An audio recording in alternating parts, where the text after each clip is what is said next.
Welcome to Arise to Live podcast, episode 162. Do you know the difference between an answer and the solution? Savvy business owners do, and that's how they make better decisions. So can you. Arise to Live's purpose is to bring clarity and perspective so you can have freedom in both your business and family life. Let's improve our business savvy. Running a business is a challenging thing. There are many problems to be solved, and knowing the difference between an answer and a solution is very important. It makes doing the right thing much easier. Hello, everyone. I am Scott Weaver, the Arise to Live business coach, and this is the start of a new 3-part series to help business owners improve their business acumen. Business savvy or acumen is a key part of running a successful company and an element of my Arise to Live profit loop system. This podcast series starts out with the importance of knowing the difference between an answer and a solution. The second episode covers a somewhat controversial approach that says there are no solutions, only trade-offs. And the third in the series deals with your iron triangle, identifying the limitations that each one of us has in finding solutions to overcome them. This series is addressing the difficult question: how do business owners make the right decisions for their company in a very complex world? And the starting point is knowing the difference between an answer and a solution. Let me start out how I learned about this. When I was younger and not so young, I didn't really think about the difference between an answer and a solution. I just naturally assumed that they were the same thing. But one of my first classes that I took in my graduate level business school was accounting. And I had a fantastic professor. He was really good at accounting, learned a lot. Plus, his research interest was in fraud detection, and how you can spot it and what to do about it. So I learned a lot about financial accounting and fraud prevention. One day in class, we were doing an example of calculating the return on investment, that is ROI, of purchasing a new piece of equipment for some made-up manufacturing company. And so in class, we did the calculations and completed them, and somebody yelled out the number 73%. That was the correct answer. But oh boy, the professor gave the whole class a stern lecture after that. Does knowing that the ROI of 73% give the solution to purchasing a new machine? No, ROI is a number. Helps us make the decision, but it cannot make a good choice for us. There are a number of factors that go into purchasing equipment than just some financial return. Does this piece of equipment meet the specs? Can employees run the machine, or do they need to be trained for it? What about supply issues? Yes, I want this magnificent piece of equipment, but can I wait 2.5 years to get it? The professor in my class just hammered it in. A correct answer of 73% is just an answer. It is not a solution, especially when humans are involved. And so one of the key takeaways from this class is not to manage by spreadsheets when high impact decisions are to be made. So what is this business acumen that I keep talking about? Well, there's other names for it, such as business sense or savvy. And it's basically the ability to size up the situation, what's going on in your company, and find a path forward to overcome the problems so that the company still makes money and reaches its goals. And to do this, it actually requires a pretty broad set of skills. There's financial skills. There are skills in creating value for customers, sometimes through technology, somehow just through know-how. There's skills like leading your team, and there's skills also communicating the goals of the business and where you want to take things. So business acumen is not so much having a particular skill, but uniting all these unique skills into a single solution, a single direction. In other words, we can say that business savvy is the ability to understand the dynamics and the situation of your business and make smart decisions. That is why business acumen is so valuable. It's maybe like a sports superstar, and perhaps it's just all about how much mojo you have during the game. We all want to increase our mojo, and improving our business acumen, our business savvy, is one way to do it. This starts with knowing the difference between an answer and a solution. This is important because business owners often face many decisions in a single day. So let's explore how we get answers. We're talking about answers, not solutions here. One place where we get answers is the internet. There's all sorts of knowledge and cool wisdom out there that can help you find an answer. There's YouTube how-to videos to do almost anything and fix almost anything. And in that category is podcast, and includes this podcast. But a point here is a podcast or a blog or a video cannot cover all the possible situations out there. So we just can't be lazy and grab the first answer that we think will solve our problems. These sources can point us in the right direction by leading us to say, hey, you should be thinking about these things. But we need to take it to the next step. We need to actually take the new knowledge, look at our situation, and apply it. Another place we get answers from is from spreadsheets and apps. We put some numbers in, and the spreadsheets and apps, they produce numbers, and the numbers seem simple. Like my example, 73% ROI. It's good that we can get hard data and numbers from calculation. For the most part, they are very useful, but to a point. You have to be careful because they are an answer, not a solution. There is also many people out there that will give you an answer to your problems. Well, maybe I should rephrase that and say they will give their answer to your problems. And you have to be careful there. Often their advice is something that seems reasonable and good, but it's only based on their understanding of the situation and how well you explained the true situation that you're in to them so that they can give good advice. So there's some caution that needs to be there because you'll get an answer, not necessarily a solution. And I should add that for most of us who's gone through school in America, we are trained to give and take answers. To get into college, we take the SAT or the ACT test. They ask a question, we give an answer, and supposedly that tells us that we are good students. In middle school and high school, we're taking an algebra class. We solve for X, and then we present X like it's the answer to the universe. In social science, we parrot the answer to solve things like world poverty, that's, the answer that the teacher wants to hear. So in this process, we are trained to give and receive answers. So when we're running a business, especially a business in the real world, we need to recognize that our tendency to grab answers, but actually to be successful in business, we need to create solutions. So that leads to us to what gives us a solution? How do we come up with solutions? Well, taking a step back, one definition of a solution could be a solution that's like a method or a process to deal with a problem. It is a path to resolution or improvement in your company. The answer of that solution is the result. And notice what I said, the answer is the result. The solution is how the result came about. So we hear a lot in business that we need to have good results. Well, to get good results is we need to have a solution that has a process and method to get there. And that takes business savvy and that takes business acumen. So for us business owners, we need to be creative to come up with solutions so that outsiders they only see the results and we give them the answer to the problems and they think it's easy. To be honest, I think it's a little hard to accept this emotionally. It just seems so unfair. But that's part of the role of being a leader and being a business owner.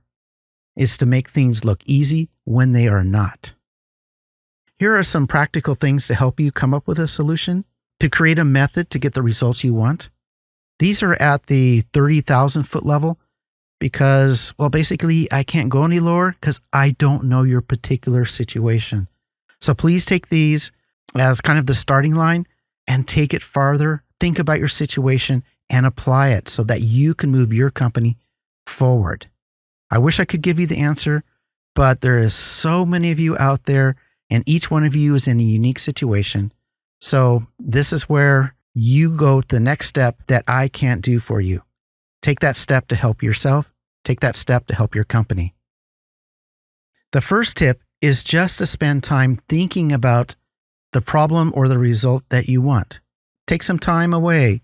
Go for a walk. Take a Saturday morning and go for a hike or fishing, whatever. Just so that your brain can think about it undisturbed. I think the brain is still the most powerful computer out there, and each one of us has one. We can puzzle out solutions, even if they are complex, if we put our mind to it. The second tip is to include the intangibles in your decision making. This one's a little tricky, and it takes some practice. So don't be afraid to make mistakes early on, because in the end, when you do this right, it is so valuable. Intangible things are not seen. So one of the trick is, how do you bring out what's unseen? And this is where looking around, seeing how things operate, seeing how people are doing and how they're reacting to situations, and trying to associate those things to the end results. For example, you are trying to make an improvement on the shop floor, and one of your most experienced employees, let's say a machine operator, says, don't do it. No other explanation, doesn't share anymore. Yeah, he just says, don't do it. That becomes an intangible that needs to be looked at closer. What is that employee seeing that you're not seeing? Often employees cannot articulate problems at the business owner level. So we need to go down to their level. We need to ask questions and really try to figure out, why does this machine operator say don't do it? This is a well-known secret that when business owners can account for the tangibles, they make better solutions and they get better results. The third tip is many solutions include a gut feeling or using intuition to make the deciding factor. This one also is kind of hard to explain, but it is my thinking that using your intuition, using your gut feeling is very important. Correct intuition comes from the time thinking and putting your mind into it and including the intangibles. That's doing tip 1 and tip 2. And somehow our brain processes all this data and all this insight, and then it gives us a solution, a feeling, intuition we just can't explain, but we need to act on it. All business owners have intuition and they act on it. These three things, they are thinking time, including the intangibles, and using your intuition and your gut feeling. All of those combine to lead us business owners into making a judgment call.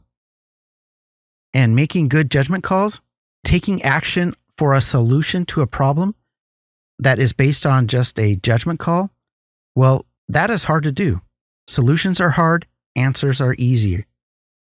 This combination, this kind of thinking, this thinking, this judgment call aspect of things, that is just another term of business acumen. I do think that good business acumen is about making good judgment calls in a complex world. A world where thinking and considering the intangibles, then making an intuitive decision to move forward, that is very important. So here are some practical action items. It's not a complete list, but I think just doing these is a good start to increasing your business acumen and your business savvy. The first one is number crunching and getting hard data has a lot of value.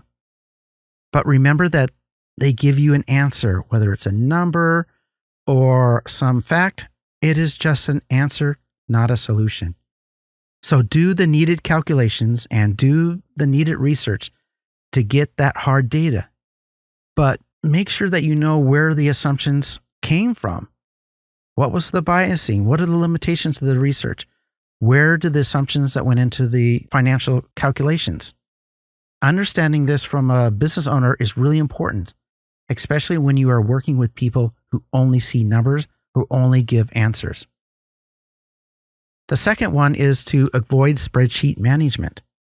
That is, crank out some financial calculations and get a number. Basing everything off of a number on a spreadsheet leads to bad decisions. Without looking deeper, it is very easy to lose reality and get disconnected from what happens, let's say, in the shop floor or in the field, from where the office where the decision makers are. Another bad thing is, let's say the numbers change. Somebody had an incorrect number. Do the spreadsheet, get a different number. Now you have a different answer and you go do something different. And it constantly changes. And that just drives everybody in a company nuts. And that leads to bad things. There's a lot of cases. I'm not going to go into that. But the key is, what is behind these financial numbers? For your company's P&L and balance sheet, there is something behind every number. And a business owner needs to understand that. And it's tough to understand everything that goes there. But that's one of the responsibilities of a business owner. And that is how success is brought about. So once again, avoid spreadsheet management. And the third action item is the ability to filter out the smooth talk to get to the truth. There are many smart people and employees out there who have difficulty articulating what they see in their head. There's also many smart salespeople who are trained with smooth talk to give you the answer that you think you want. But as a business owner, take out the smooth talk from the salespeople, and you need to help your smart employees articulate the problems and the issues that they're seeing. This is especially true in technical skilled workers. Their job is to get things technically correct and get things smooth, not to give eloquent speeches. So we need to dig down into the root of things, filtering out all that smooth talk and poorly articulated things to get down to the truth. This is firsthand experience. When you start doing this, you will have employees who will poorly state things or even worse. But that's part of the job, and you want to be successful, so you put up with it.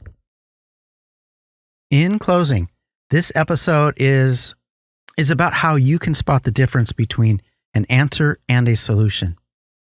An answer gives you the end result of something. A solution gives you the means by which you get there. Business owners should be focusing on producing good solutions, not cookie cutter answers. This is where business savvy comes in, business acumen.